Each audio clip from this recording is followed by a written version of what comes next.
Assalamualaikum warahmatullahi wabarakatuh. Perkenalkan, nama saya Dionel Harapan, NIM J014182085. Jadi pada kesempatan kali ini saya akan menjelaskan mengenai prosedur dari restorasi komposit dan restorasi GIC pada pasien anak. Nah, pada pasien saya kali ini saya telah melakukan pemeriksaan subjektif dan objektif. Nah, pada keadaan klinisnya saya menemukan gigi 75 dan gigi 36 pasien dalam keadaan karies superficial dengan diagnosis pulpitis reversible. Nah, adapun rencana perawatan yang akan saya berikan pada gigi 75 pasien, saya akan memberikan restorasi GIC dan gigi 36 pasien dengan restorasi komposit.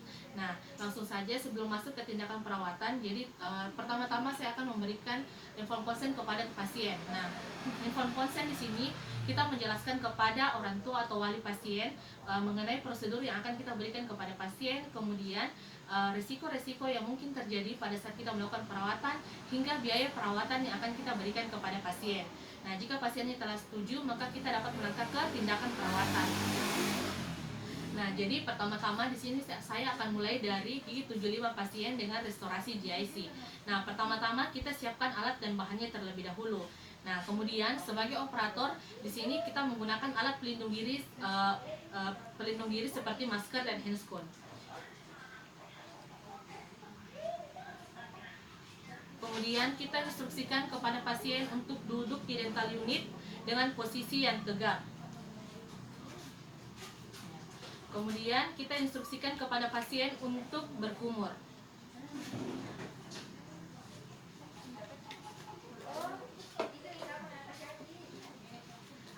Setelah itu kita masuk ke tindakan perawatan. Jadi pertama-tama yang harus kita lakukan itu adalah melakukan ekskavasi pada kavitas gigi 75.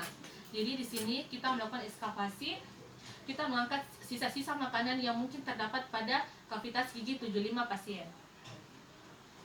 Jadi kita lakukan ekskavasi. Setelah itu kita langsung melangkah ke tahap reparasi. Di sini kita mengangkat jaringan karies dengan melakukan preparasi. Nah, di sini kita melakukan preparasi seminimal mungkin hingga dapat menyisahkan jaringan-jaringan yang masih sehat. Jadi kita lakukan preparasi. Kita lakukan preparasi. Kemudian setelah itu kita bersihkan kavitas gigi 75. Kita bersihkan kavitasnya. Ya, kavitas yang telah kita preparasi. Kemudian kita keringkan. Setelah itu kita isolasi dengan menggunakan cotton roll pada bagian bukal dan lingual.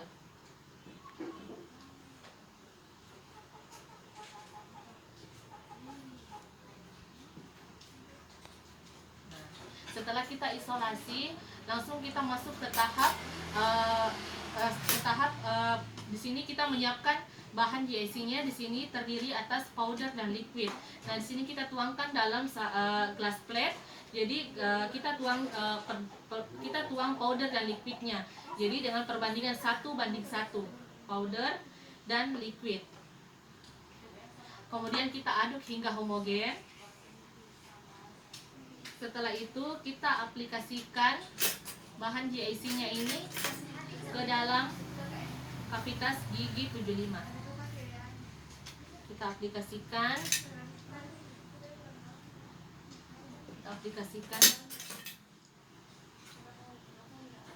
aplikasikan bahan GIC-nya ke dalam kavitas gigi 75.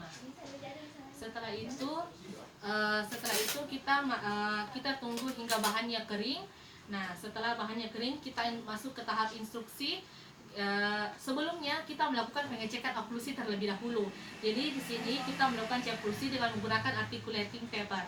Jadi articulating paper, kemudian kita gigitkan ke gigi yang telah kita tambal. Kemudian kita instruksikan untuk menggigit, kemudian menggerakkan rahang bawahnya ke kiri dan ke kanan.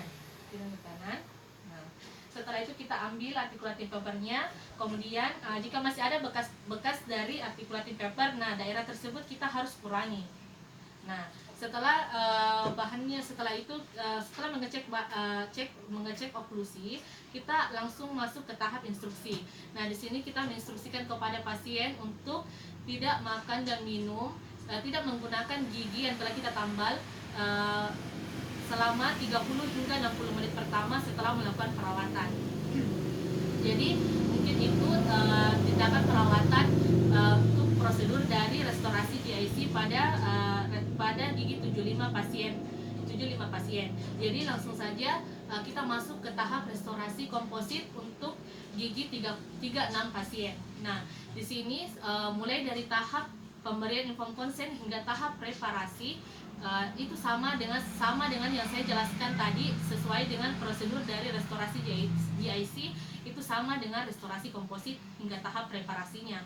Nah, jadi selanjutnya setelah kita melakukan preparasi pada gigi 36, jadi yang akan kita lakukan itu adalah pemberian bahan ETSA ke kavitas gigi 36. Jadi pertama-tama kita tuang bahan ETSA-nya dalam satu wadah. Kemudian dengan menggunakan mikrobrush kita aplikasikan bahan ETSA-nya ini ke kavitas gigi 36. Nah, bahan ETSA ini berfungsi sebagai menghilangkan smell layer. Kemudian kita tunggu beberapa detik. Setelah itu kita bilas menggunakan semprotan air. Kemudian kita bilas. Setelah itu kita keringkan dengan menggunakan gulukan kapas. Kita keringkan hingga keadaannya moist. Nah, kemudian kita lakukan isolasi daerah kerja dengan menggunakan cotton roll. Nah, setelah itu kita aplikasikan bahan bonding. Nah, di sini caranya itu kita aplikasikan bahan bondingnya. Kita tuang dalam satu wadah, kemudian dengan menggunakan mikrobrush kita aplikasikan bahan bondingnya.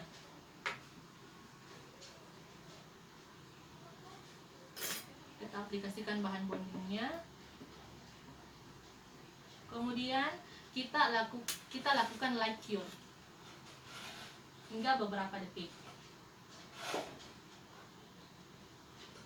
Nah, setelah itu kita masuk ke tahap pemberian bahan kompositnya selapis demi selapis. Jadi di sini kita aplikasikan bahan kompositnya selapis demi selapis dengan menggunakan plastik instrumen. Kemudian kita aplikasikan bahan kompositnya selapis demi selapis. Nah,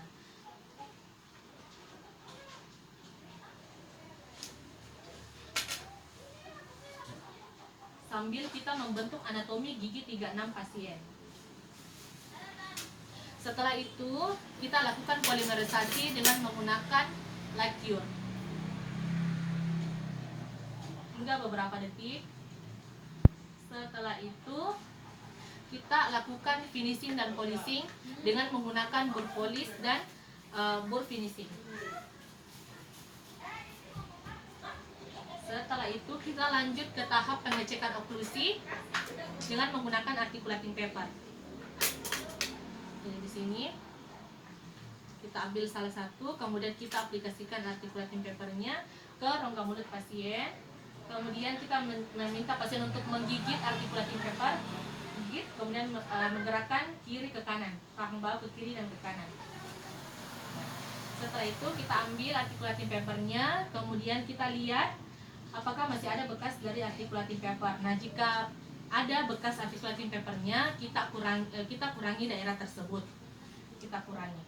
Nah, selanjutnya kita masuk ke tahap instruksi. Nah, di sini kita instruksikan kepada pasien untuk tidak menggunakan gigi yang telah kita tambal ini untuk makan dan minum selama 30 hingga 60 menit pertama setelah melakukan perawatan. Jadi mungkin itu saja yang bisa saya sampaikan mengenai prosedur dari restorasi komposit dan restorasi GIC pada pasien anak. Lebih dan kurangnya mohon dimaafkan. Sekian dan terima kasih.